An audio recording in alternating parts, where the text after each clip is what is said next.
Morning sir. আরে কেউ তো আসেনি, যাই আমি একাই গিয়ে বসি।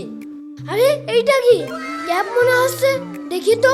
স্বপ্ন পূরণের ক্যাপ, ধুর এসব বিশ্বাস করিনি। আরে ক্যাপটাতে পরে ভালোই লাগছে। বাচ্চারা হোমওয়ার্ক বের করো। এই নিন স্যার। ওরে আল্লাহ, আমার তো খাতা আনতেই মনে নেই। এখন আমি কি করি? আইডিয়া স্যার, আজকে তো আপনি হোমওয়ার্ক নেবেন না। আরে তাই তো, আইনে ধর। ये क्या हो गया? আমার ক্লাসে হোমওয়ার্ক নিয়ে এসেছি। এই কেন নিয়ে এসেছিস? একদম কানমুখ ঝুড়িয়ে ফেলা দেবো নে। জাদুর ক্যাপ কাজ করছে। আরে স্যারে কি লাগছে কিছুই তো বুঝতে পারছি না।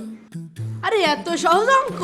বাচ্চারা বলো তো 2 আর 2 কত হয়? স্যার 2 আর 2 তো 4 হয়। এই তুই বলতো 2 আর 2 কত হয়? ও কি ঠিক বলেছে? স্যার পাস হবে। একদম তুমি ঠিক বলেছো। এই গুলটা ভুল বলছিস কেন? ए भगवान क्या जुल्म है। এই কান ধরে দাঁড়া। মিঠু আমার প্রিয় ছাত্র। बड़ा हरामी हो। বন্ধুরা, তোমরা কি জাদুর ক্যাপটা চাও? তাহলে চ্যানেলটা সাবস্ক্রাইব